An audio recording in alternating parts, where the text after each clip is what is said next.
Hola, bienvenidos a una clase más de la Escuela Dominical, nuestro curso Apocalipsis, el Señor Reina, una clase más de este curso. Sean todos bienvenidos, reciban un abrazo de mi parte y vamos a hablar en esta ocasión, en realidad vamos a continuar con esta lección del paréntesis de las 7 trompetas. Así que vamos a continuar en este domingo con este tema. Así que antes que cualquier cosa, yo le invito a que oremos a todos los que estén viendo esta clase. ¿Mm? Acompáñame. Amado Padre, voy en oración a usted en este momento, pidiéndole por esta lección, por este contenido, Señor, que se entrega en esta lección, para que siempre sea de edificación y enriquecimiento de los hermanos, de los amigos que estén viendo esta clase. Y también para mí, Señor. Le pido por esta clase que pueda llevar a cabo. Le pido por los hermanos para que también puedan estar con un corazón dispuesto y humilde para obviamente absorber su palabra y que sea siempre por ante cualquier cosa su voluntad y no la mía ni mis ideas, Señor. Gracias por todo lo que usted nos da en este momento. Dejo todo en sus manos en el nombre de Jesús. Amén. Muy bien, vamos a continuar. El- la lección del paréntesis de las 7 trompetas viene desde y haber estudiado las 7 trompetas. Una primera parte donde el hermano Eleazar habló del, del misterio de la iniquidad y todo eso, y después una segunda parte que ya se comenzó a partir hace 2 domingos, donde empezamos a hablar del capítulo 10 de Apocalipsis, que es el que está, el 10 y 11, que están entre la trompeta 6 y la trompeta 7, por eso le llamamos el paréntesis, y, y aquí estamos viendo la escena del ángel con el libro. ¿Mm? Y partimos una segunda parte que lleva por nombre el testimonio de Cristo Jesús, donde ya hemos podido hablar de que Él se presenta como dueño de la tierra. Todo eso ya lo hemos desarrollado y hemos conversado bastante acá. También el hermano Eleazar habló de la descripción del ángel, eh, cómo es su aparición, todo eso ya fue desarrollado. Y ahora en esta lección de este domingo vamos a hablar sobre el mismo capítulo, la misma escena de capítulo 10 del ángel con el libro, pero otros temas que están en el mismo capítulo que todavía no la hemos desarrollado del todo, como la cesación del tiempo que va a ocurrir, que habla algo del tiempo, esos versículos. También habla de una consumación de un tema.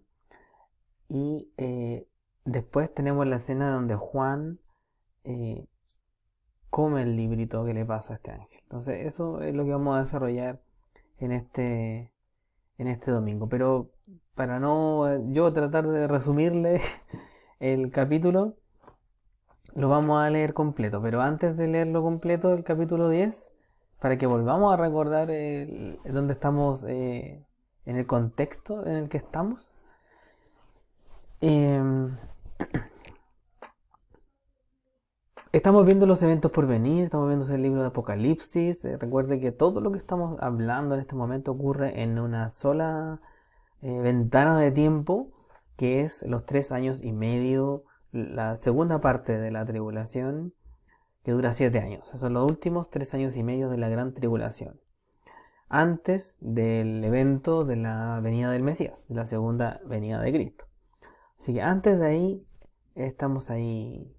Y el tema importante que hoy vamos a relacionar bastante con Daniel, cuando él habla de la consumación, va a tener que ver mucho con esta parte que vamos a estudiar este domingo, porque en uno de los versículos habla de que se está cumpliendo eso de Daniel 9:27, que hemos estado estudiando también harto aquí en nuestras lecciones. Así que nunca olvidar que estamos hablando todo esto, llevamos muchos domingos y muchos meses hablando solo de esta parte, de los 3 años y medio de la gran tribulación, los últimos 3 años y medio. Y también recordar lo que el hermano Elazar estuvo presentando en los últimos domingos, de que estamos revisando el capítulo 10, estamos viendo el paréntesis entre la trompeta 6 y 7, donde está la escena del ángel con el librito. Y ahí estamos todavía, no hemos pasado todavía a los dos testigos, que también son parte del paréntesis. Y la separación que hemos hecho es que entre la trompeta 6 y 7 es donde está ocurriendo esto del ángel con el librito, temporalmente.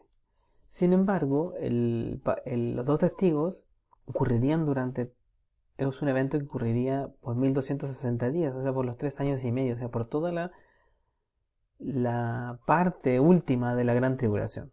Y aquí estamos viendo que en paralelo ocurren los sellos, en paralelo ocurren las trompetas, y en paralelo van a ocurrir las otras dos que nos quedan también, personajes y copas. Y los paréntesis también ocurren en el mismo tiempo, en los mismos 1260 días. Así que, con este contexto, vamos a partir con Apocalipsis 10. Entonces voy a invitarle a que lo busque en su Biblia y nos vamos a leer Apocalipsis 10. Y después nos vamos a centrar en lo que nos toca en este domingo. Apocalipsis 10 desde el versículo 1. Vi descender del cielo a otro ángel fuerte, envuelto en una nube, con el arco iris sobre su cabeza, y su rostro era como el sol, y sus pies como columnas de fuego. Tenía en su mano un librito abierto, y puso su pie derecho sobre el mar, y el izquierdo sobre la tierra, y clamó a gran voz, como ruge un león. Y cuando hubo clamado 7 truenos, emitieron sus voces. Cuando los 7 truenos hubieron emitido sus voces, yo iba a escribir, pero oí una voz del cielo que me decía: sella las cosas que los 7 truenos han dicho, y no las escribas. Y el ángel que vi en pie sobre el mar y sobre la tierra, levantó su mano al cielo, y juró por el que vive por los siglos de los siglos, que creó el cielo y las cosas que están en él, y la tierra y las cosas que están en ella, y el mar y las cosas que están en él, que el tiempo no sería más, sino que en los días de la voz del séptimo ángel, cuando él comience a tocar la trompeta, el misterio de Dios se consumará, como él lo anunció a sus siervos los profetas. La voz que oí del cielo habló otra vez conmigo, y dijo: ve y toma el librito que está abierto en la mano del ángel que está en pie sobre el mar y sobre la tierra. Y fui al ángel diciéndole que me diese el librito, y él me dijo: toma y cómelo, y te amargará el vientre, pero en tu boca será dulce como la miel. Entonces tomé el librito de la mano del ángel y lo comí, y era dulce en mi boca como la miel, pero cuando lo hube comido, amargó mi vientre.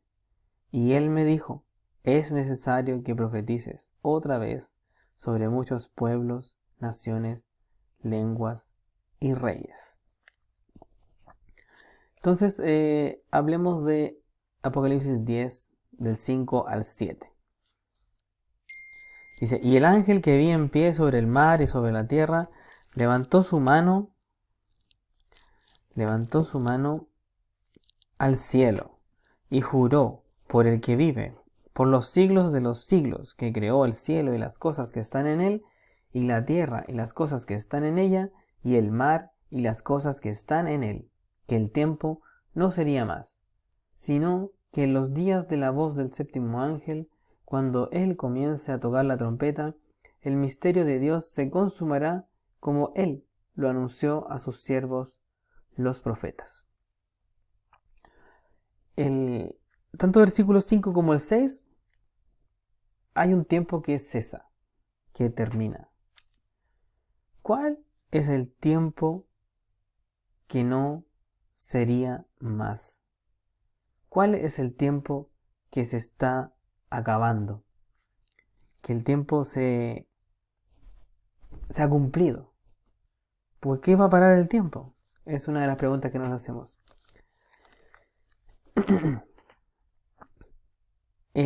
Recordemos que,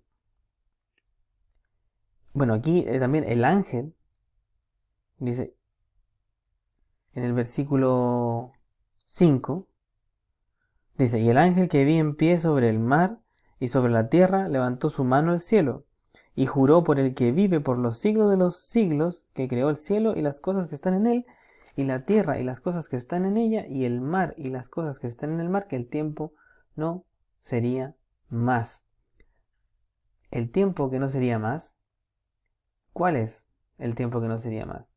El tiempo que no sería más. ¿Cuál es el tiempo que ha cesado? El tiempo que ha terminado. Lo que estamos a punto de presenciar es el evento de la venida del Mesías, la gloriosa venida del Mesías. Y por lo que estamos viendo, el Señor aquí está tomando la determinación de que ha llegado el tiempo de algo y que ha cesado el tiempo de una espera. ¿Cuál es el tiempo de espera que está cesando? ¿Cuál es el tiempo que está parando? El tiempo que, recordemos que este libro no se hubiese dado si los judíos hubiesen aceptado al Señor Jesucristo cuando vino. Entonces, este tiempo tiene relación con la demora del reino, con la demora del reino físico de Cristo en la tierra. Entonces, este reino, el que ha tenido una, llamámosle, demora, como plantea aquí la lección, sin embargo, este tiempo está declarándose aquí que no será más. Ya no será más este tiempo de la espera. Este tiempo de esperar el reino. ¿Por qué? Porque ya viene el Señor Jesucristo.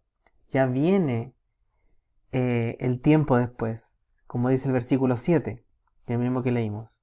Sino que en los días de la voz del séptimo ángel, en esos días, ya se va a consumar el que Cristo haga todo lo que tiene que hacer para instaurar su reino y su segunda venida. El versículo, Apocalipsis 11:15, para que lo recordemos, es el momento que va a venir. O sea, dice, el séptimo ángel tocó la trompeta y hubo grandes voces en el cielo que decían, los reinos del mundo han venido a ser de nuestro Señor y de su Cristo, y Él reinará por los siglos de los siglos. Entonces aquí tenemos el tiempo que se va a cumplir, el reino el que va a venir. Es el momento de la venida gloriosa del Mesías y para lo cual ya no hay más espera. Ya no será más el tiempo de espera. Ha llegado el momento. Como dice el versículo 7, es la consumación. Es la consumación del evento con el evento de la séptima trompeta. Como dice el versículo 7, sino que en los días de la voz del séptimo ángel, 10:7, cuando él comience a tocar la trompeta, el misterio de Dios se consumará, como él lo anunció a sus siervos, los profetas. Como hemos visto, Cristo, aquí en el versículo 2, él se declaró ya dueño de todo. Como leímos en el versículo 2, anteriormente, en las clases anteriores. Hace 2 o 3 clases anteriores. Versículo 2, lo recordamos, 10:2, tenía en su mano un librito abierto y puso su pie derecho sobre el mar y el izquierdo sobre la tierra. Entonces, cuando hablamos de eso fue porque ya él se declaró dueño de la tierra, de la creación. Entonces, Daniel, también el libro de Daniel menciona esta consumación. Y lo tenemos ahí en la gráfica inicial, por eso le he hablado de eso al principio. Daniel 9:27, cuando aquí versículo 7 de Apocalipsis 10 dice, el misterio de Dios se consumará, como él lo anunció a sus siervos los profetas. Daniel habla de una consumación, cuando se cumplen las semanas 70. Si vamos a Daniel, para tenerlo también, Daniel 9, Daniel 9:27.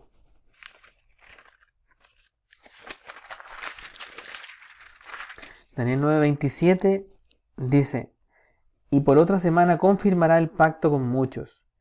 A la mitad de la semana hará cesar el sacrificio y la ofrenda. Después, con la muchedumbre de las abominaciones vendrá el desolador, hasta que venga la consumación y lo que está determinado se derrame sobre el desolador. Hasta la consumación será la gran tribulación, esa paréntesis que también vemos ahí, entre las semanas 69 y la 70, será hasta la consumación. Entonces la consumación además es el fin de esta gran tribulación y el fin del que domina la tierra a este minuto, que es el anticristo que estamos estudiando. Revisemos el pasaje de segunda de Tesalonicenses 2:8.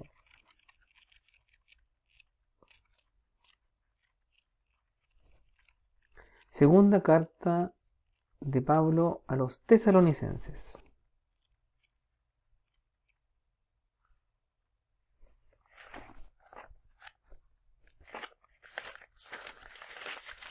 Es el capítulo 2, versículo 8. Dice: y entonces se manifestará aquel inicuo, a quien el Señor matará con el espíritu de su boca y destruirá con el resplandor de su venida. Esta consumación va a terminar con esta persona. Termina su reinado porque Cristo ya declaró que Él es dueño de todo. Entonces, también, si volvemos a Apocalipsis 10 y le vemos un poco de... Tratamos de darle una vuelta más en cómo está expresado con el lenguaje, vemos que dice el versículo, tanto el 6 y como el 6 es más explícito, dice que el tiempo no sería más. Como que hay un sentido de urgencia ahí. Entonces, como que... Y juró por el que vive por los siglos y el que creó todas estas cosas. Y termina que el tiempo no sería más. Pareciese que la gran tribulación va a ser frenada. Quizás ese tiempo, bueno, como lo que estamos describiendo, va a ser muy terrible. Pero Cristo viene en un momento donde ya no da más la tierra. Y no da más el caos. Recordemos también que está esta teoría teológica de la brecha en Génesis, de que la tierra estaba desordenada y vacía, probablemente por un caos que ya venía, estaba ahí. Quizás acá también tendríamos un caos. Entonces es necesario que ya está acá. Es necesario que se origine la consumación, que comience la consumación. Si vemos Mateo 24, donde está la profecía relacionada con todo esto que estamos hablando en Apocalipsis, Mateo 24:22, dice: y si aquellos días no fuesen acortados, nadie sería salvo, mas por causa de los escogidos, aquellos días serán acortados. Entonces, en cierta manera, cuando Cristo se refirió a esto, quizás se refirió a que su venida tendría que ser muy rápida, muy quizás anticipada, porque el tiempo,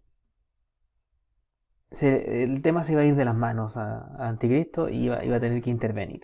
Y tenía que venir la consumación, obviamente, cuando Él lo decidiese. Entonces Él va, sin duda, a cortar los días. Va a cortar el tiempo de la gran tribulación. Pareciese que lo va a cortar. Hasta el minuto de lo que vemos aquí.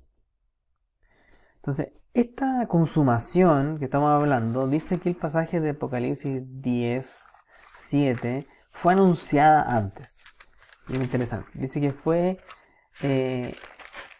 anunciada a los profetas. Así como Él lo anunció a sus siervos, los profetas. Los profetas anunciaron tanto el sufrimiento de Cristo como la gloria de Cristo. O sea, cuando hablaban los profetas, como que en los pasajes donde hablaban aparecían ambos eventos, como en la misma sección, en el mismo capítulo, si queremos referenciarlo así.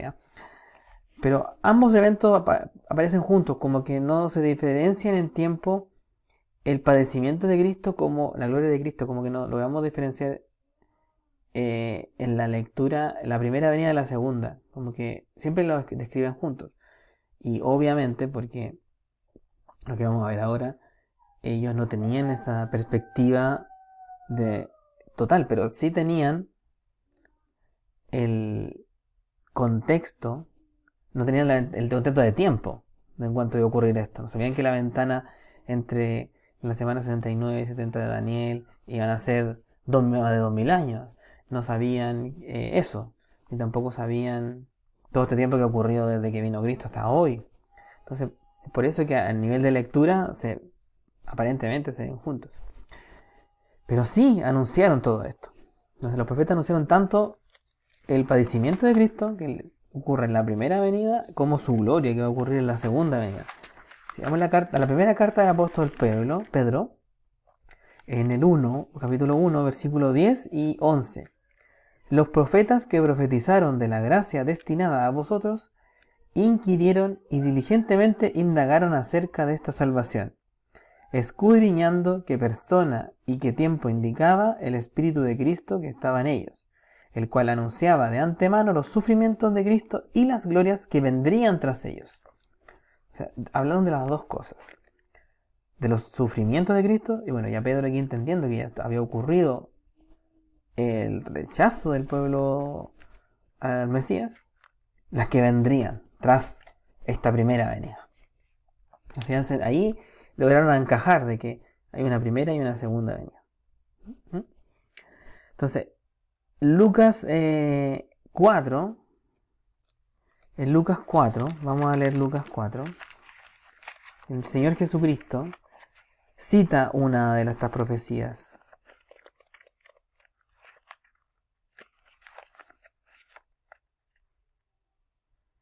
Lucas capítulo 4, 4:18. Dice. Lucas 4:18 al 19. El Espíritu del Señor está sobre mí, por cuanto me ha ungido para dar buenas nuevas a los pobres. Me ha enviado a sanar a los quebrantados de corazón, a pregonar libertad a los cautivos y vista a los ciegos, a poner en libertad a los oprimidos, a predicar el año agradable del Señor. Entonces, Cristo cita el 61, el libro de Isaías, capítulo 61, versículo 1, y lo usa para anunciar que se está cumpliendo esta profecía, para anunciar su venida a este mundo. Lo usa para anunciarla. Pero si vamos a Isaías 1, Isaías 1, 61, Isaías 61,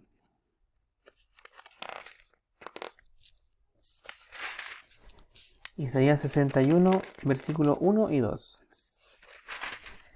Isaías 61, 1 dice: El Espíritu de Jehová está sobre mí, porque me ungió Jehová. Me ha enviado a predicar buenas nuevas a los abatidos, a vendar a los quebrantados de corazón, a publicar libertad a los cautivos, y a los presos apertura de la cárcel, a proclamar el año de la buena voluntad de Jehová y el día de venganza del Dios nuestro, a consolar a todos los enlutados. Entonces, ¿qué venida anuncia aquí Isaías? ¿La primera o la segunda? Ambas está anunciando. Ambas. En el versículo 1, es el versículo que le dio el Señor Jesucristo para anunciar su venida. En Lucas, la que leímos recién. Pero él puso un freno y la 2, el versículo 2 no lo lee. Solo lee el número 1. No lee el número 2. Cuando habla del día de venganza de Dios nuestro. no, no cita ese pasaje. Entonces recordemos que los judíos en ese tiempo tuvieron la oportunidad de aceptar al Mesías. No lo aceptaron, lo crucificaron y luego en el libro de los Hechos tuvieron otra oportunidad para aceptar al Mesías. Y también lo rechazaron, algo que hemos estudiado, estudiamos el libro de Hechos también en nuestra iglesia y ahí no lo pudimos identificar. Así que también rechazaron al Mesías en esa segunda oportunidad de que Dios le estaba entregando el reino nuevamente, a la restauración del reino. Y por eso es que Cristo hace ese freno y para. Porque ese día iba a llegar si el pueblo aceptaba al Mesías. Y como no ocurrió, y no ocurre, va a pasar esto cuando Dios determine que va a ser su día de la venganza, después de la gran tribulación. Si lo hubiesen aceptado, hubiese corrido el tiempo. Hubiese empezado a correr el tiempo, como dice acá. Pero es algo que no ocurrió. En Apocalipsis 10 hay otra frase también interesante que dice el misterio de Dios.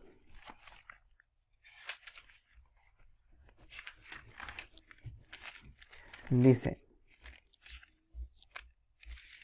Apocalipsis 10 dice, versículo 7 dice, sino que en los días de la voz del séptimo ángel, cuando él comience a tocar la trompeta, el misterio de Dios se consumará, como él lo anunció a sus siervos los profetas.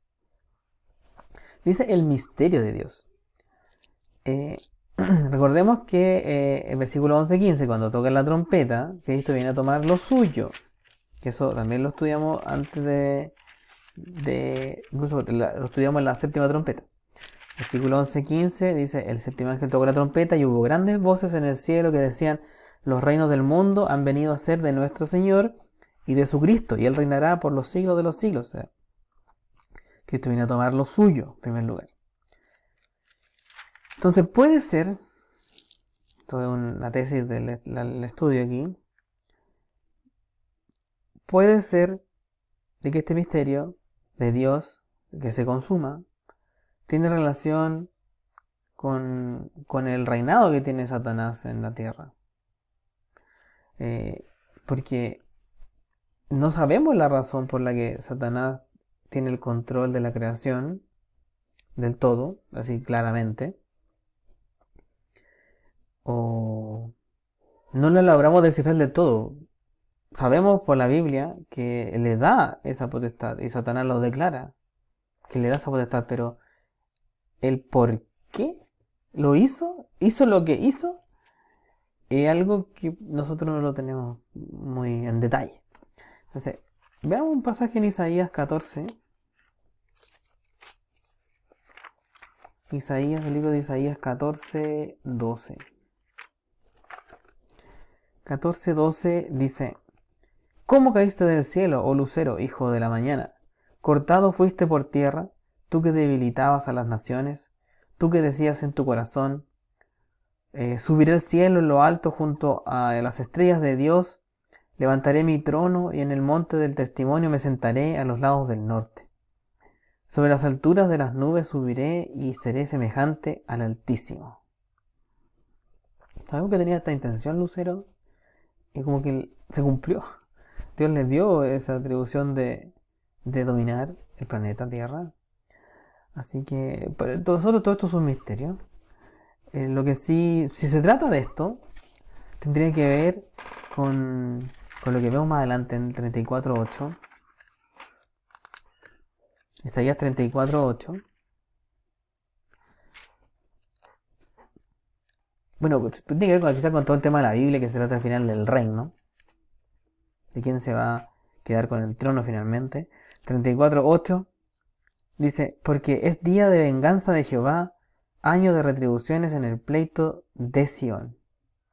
Entonces este día de venganza debiese tener que ver con todo esto. El día de la venganza de Jehová tendría que ver con la retribución, con el cambio del poder, con todo lo que estamos hablando, con Jesús tomando posesión de lo suyo, arrebatando el reinado a Satanás, ganando este pleito esta lucha de Sion en el día de la venganza, que es el que viene ahora, el que viene ya a consumarse. Viene a consumarse, donde el tiempo cesa de la espera, se consuma y viene esto. Podría tener que ver ese misterio con eso. Es una de las posibilidades que tenemos.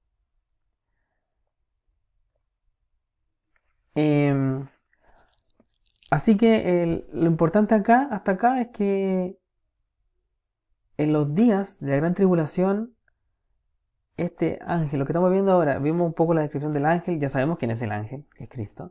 Ya estamos viendo que se va a desarrollar esto, que él va a consumar, obviamente, la profecía. Va a consumar la profecía y va a consumar este misterio, que no sabemos exactamente qué es, porque es algo misterio, pero este misterio debe tener relación con esta posesión de poder que está ocurriendo. Para no salirnos tanto del margen de lo que estamos estudiando. Lo que sí es un hecho de que Cristo viene y va a tomar lo suyo. Y lo está haciendo en los días de la voz del séptimo ángel. O sea, en ese transcurso, o sea, se está presentando Cristo en los días de la voz del séptimo ángel. No es un hecho de un día, sino en los días. Que eso es muy interesante también. Que fue algo que desarrolló el hermano Eleazar en la lección anterior. Sigamos con Apocalipsis 10. Apocalipsis 10 continúa, y aquí viene una parte muy interesante, que más de lo literal que está escrito esto, vamos a tratar de terminar en una aplicación personal. Miren, para darle un poco de sentido personal también a nuestras lecciones, Apocalipsis 10, 8 dice: la voz que oí del cielo habló otra vez conmigo y dijo: ve y toma el librito que está abierto en la mano del ángel, que está en pie sobre el mar y sobre la tierra. Y fui al ángel diciéndole que me diese el librito. Y él me dijo: toma y cómelo, y te amargará el vientre, pero en tu boca será dulce como la miel. Entonces tomé el librito de la mano del ángel y lo comí, y era dulce en mi boca como la miel, pero cuando lo hube comido, amargó mi vientre. Y él me dijo: es necesario que profetices otra vez sobre muchos pueblos, naciones, lenguas y reyes. O sea, versículo 8 al 10, obviamente no sabemos qué libro Juan toma. Juan le pide ese libro. Solamente sabemos que le diese el librito, pero no sabemos qué libro es. ¿Qué libro podría ser? Ahí lo dejo para ustedes. No sé, ¿será Daniel? ¿Será este mismo libro de Apocalipsis el que le pasa para que él profetizara? ¿Qué librito le pasa? No sabemos. Solo sabemos que es un librito. Así que lo que vamos a hacer en este momento es hacer una aplicación personal de estos versículos. Relacionado con el comer la palabra. Juan le pide al ángel que le dé el librito. Y el ángel le dice: toma y cómelo. Y él se lo come. Entonces vamos un paralelo entre comer la palabra, que siempre hablamos, tengamos alimento de la palabra de Dios, es igual a recibir la palabra. Recibirla. Y recibirla significa que la palabra de Dios forma parte de nuestra mente, de nuestro corazón, de nuestra vida. Vayamos a algunos pasajes a Jeremías.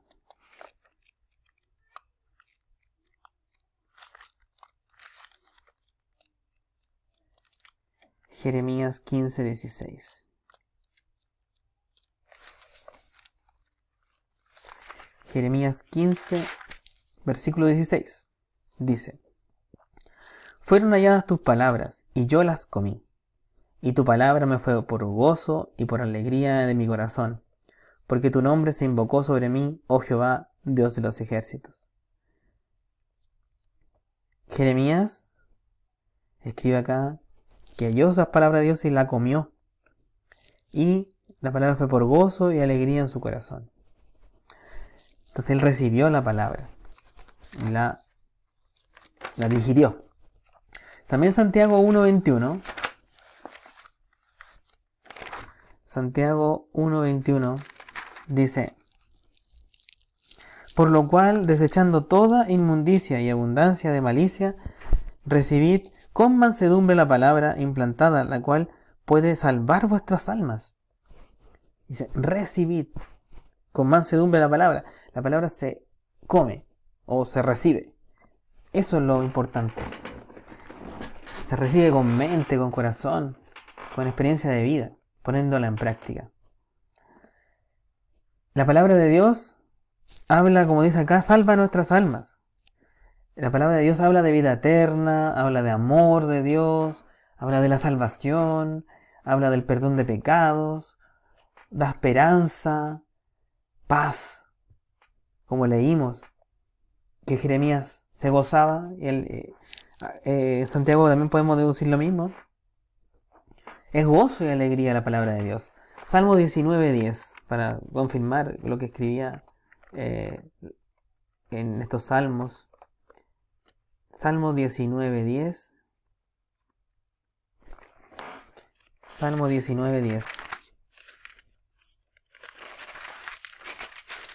Dice, deseables son más que el oro, y más que mucho oro afinado, y dulces más que miel, y que la destila del panal. Hablando de la palabra de Dios, de los juicios de Jehová. Son deseables más que el oro. Son dulces como la miel, como decía ahí el Juan en Apocalipsis 10. El bocado es dulce como la miel. La palabra de Dios habla de todo eso. Y Salmo 119, uno de los salmos más bonitos, que habla sobre todo del amor hacia la palabra de Dios. Salmo 119, 103. Dice, cuán dulces son a mi paladar tus palabras, más que la miel a mi boca. Lo mismo que le dice el ángel a Juan, cómelo, ese bocado va a ser dulce como la miel. Todo lo que uno lee en la Biblia es dulce, es agradable. Como les dije recién, la palabra de Dios tiene vida eterna, el amor de Dios, la salvación, el perdón de pecado. Podemos tener esperanza, podemos tener tranquilidad ante cualquier problema. En el trabajo, en la universidad, en los estudios, en el colegio, en la casa. Podemos depositar nuestra fe en esto. Pero el pasaje de Santiago 1:21 decía lo que leímos recién, pero el 1:22 se refiere a algo también importante. Santiago 1:21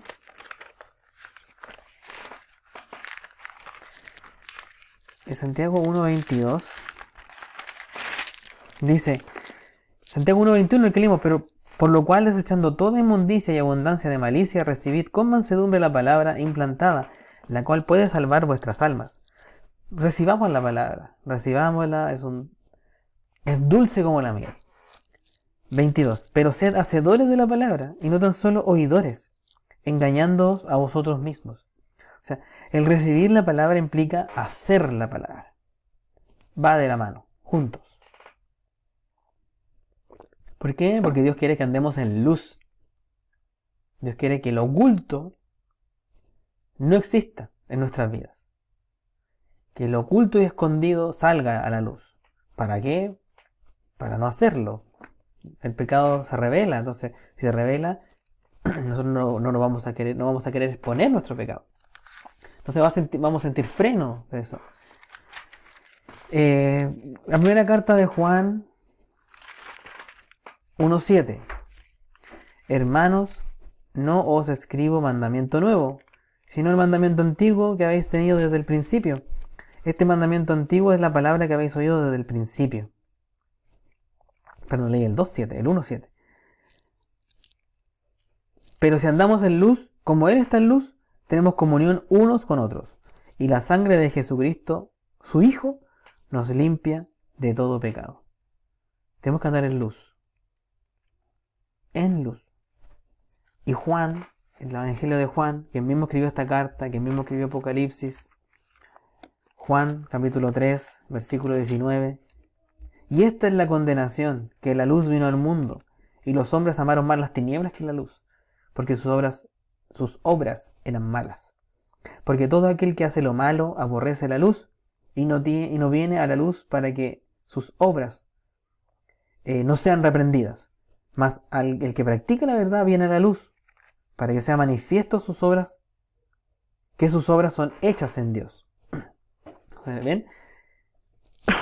La consecuencia de exponernos en la luz es que no vamos a pecar prácticamente. O vamos a pecar menos, por decirlo de otra manera, más realista. Vamos a seguir pecando hasta que Dios venga, quizás, Cristo venga. Pero al exponernos en la luz, al andar en luz, vamos a sentir un freno a la hora de pecar. Porque la luz todo lo hace ver lo malo, lo escondido, lo oculto. Hay que ir a la luz, la palabra de Dios es luz, tenemos que andar en luz, Cristo es luz. Y la palabra de Dios nos va a perfeccionar y nos va a corregir. Y es ahí donde viene este trago amargo que dice Juan. Este trago amargo, o sea, es dulce comerlo, porque estamos leyendo todo esto. Pero, como nos corrige, nos perfecciona, nos dice cosas que no nos gustan, yo quiero seguir haciendo esto, ¿cómo es posible? Por eso es amargo en el vientre. Y en el vientre, por ejemplo, pasan en la guatita, es donde ocurren cuando estamos nerviosos, cuando estamos mal, cuando estamos con angustia, o comemos cosas que no hay que comer, todo el estómago es muy emocional, dicen. Ahí llega el trago amargo. Y es amargo no porque sea malo, sino porque nos duele cambiar muchas veces. La palabra de Dios nos perfecciona, nos corrige. Segunda carta de Pablo a Timoteo, capítulo 3.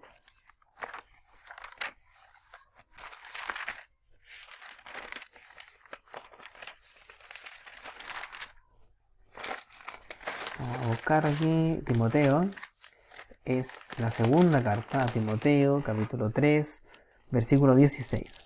Dice: Toda la escritura es inspirada por Dios y útil para enseñar, para redarguir, para corregir, para instruir en justicia, a fin de que el hombre de Dios sea perfecto, enteramente preparado para toda buena obra. Lo conocemos bastante, de discipulado del pasaje, pero es por eso que es amargo, por eso que nos cuesta, por eso que con el tiempo arrastramos los pies, como se dice.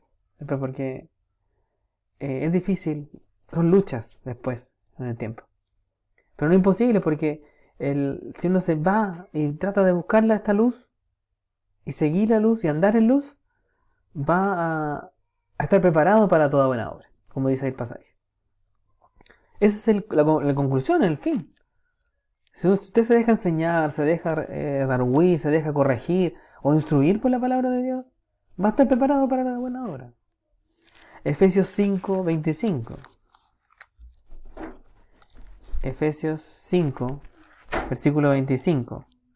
Dice: Maridos, amad a vuestras mujeres, así como Cristo amó a la iglesia y se entregó a sí mismo por ella, para santificarla, habiéndola purificado en el lavamiento del agua por la palabra. Y hasta el 27. A fin de presentársela a sí mismo una iglesia gloriosa, que no tuviese mancha ni arruga, ni cosa semejante, sino que fuese santa y sin mancha. Eso es lo que quiere Dios, perfeccionarla a la iglesia, corregirla. También como su pueblo lo quiso hacer, lo quiere hacer con la iglesia. Así que el comer la palabra significa que el comienzo es dulce, pero con el tiempo a veces nos duele. Apocalipsis 10, el versículo 11, dice: Y él me dijo: es necesario que profetices otra vez sobre muchos pueblos, naciones, lenguas y reyes. Juan se come este libro porque es necesario. Porque luego de comer este libro, tenemos como resultado que él escribe este libro de Apocalipsis completo. y declara la palabra de Dios. La revela en este maravilloso libro. Y el ejemplo para nosotros es el mismo. Cuando comemos la palabra, debemos predicar la palabra. Ezequiel también, ¿eh? Veamos Ezequiel 2. Ezequiel capítulo 2. Ezequiel 2, versículo 9. Dice: y miré, y he aquí una mano extendida hacia mí, y en ella había un rollo del libro, y lo extendió delante de mí, y estaba escrito por delante y por detrás, y había escrita en él endechas y lamentaciones y ayes. El versículo capítulo 3, 11. Perdón, 3, 1. Y me dijo: hijo de hombre, cómelo que hayas.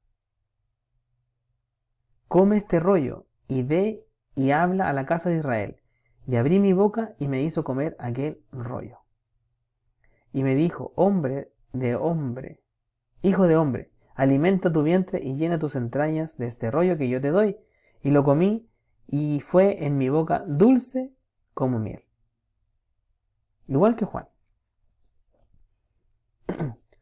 El mundo conocerá de la salvación y el evangelio mediante la predicación, o la locura de la predicación, como dice, no de otra forma. No por Facebook, por Twitter, por TikTok, sino por la locura de lo que predicamos en las iglesias, en la calle, en las casas, en nuestras conversaciones cotidianas. Primera de Corintios 1:21.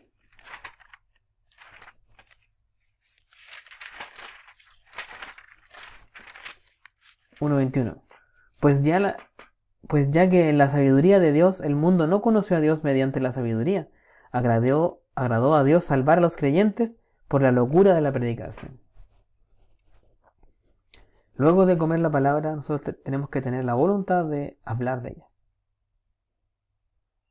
a los demás.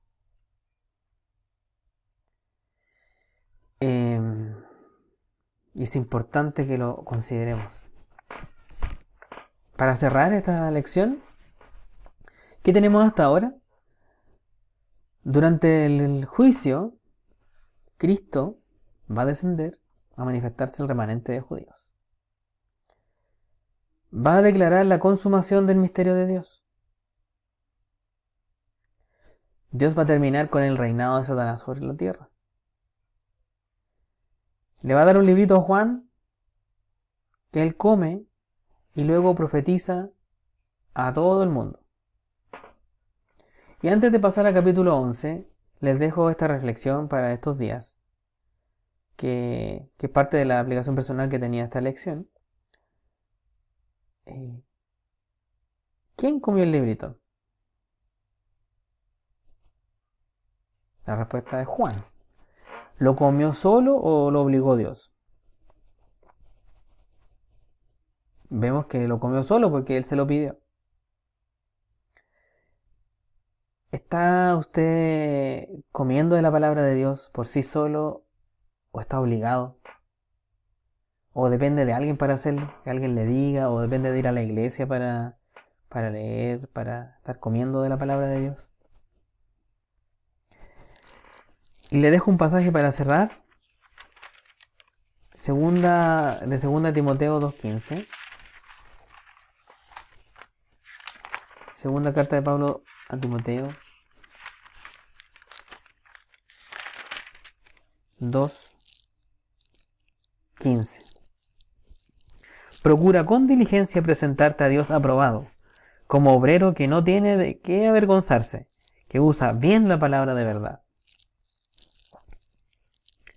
Procura con diligencia presentarte a Dios aprobado.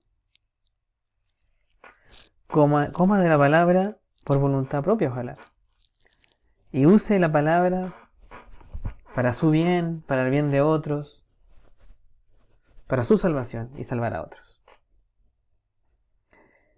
Así que con esta reflexión vamos a terminar esta lección del día de hoy Y lo espero el próximo domingo. Vamos a seguir con este libro de Apocalipsis. Todavía nos queda paréntesis de las 7 trompetas, así que vamos a orar para sellar esta clase con una oración para terminar. Y darle gracias al Señor por todo esto. Gracias, Padre, le doy, mi Dios, por esta clase, por esta lección que usted nos permitió tener para poder desarrollarla. Sea usted con los hermanos, con los amigos, Señor, esta semana, que podamos reflexionar en su palabra, poder tener un cambio si es necesario, o enriquecernos más en tu palabra, Señor. Gracias, Señor. Gracias, mi Dios, por todas estas cosas. Les pido por los enfermos de la iglesia, que sea usted protegiéndoles, cuidándoles, Señor, que esté su mano sobre ellos y su voluntad sobre todo. Gracias por estas cosas, Señor, en el nombre de Jesús. Amén. Muchas gracias, hermanos, por estar aquí, por ver esta clase hasta el final, y nos vemos el próximo domingo. Que esté muy bien, chao.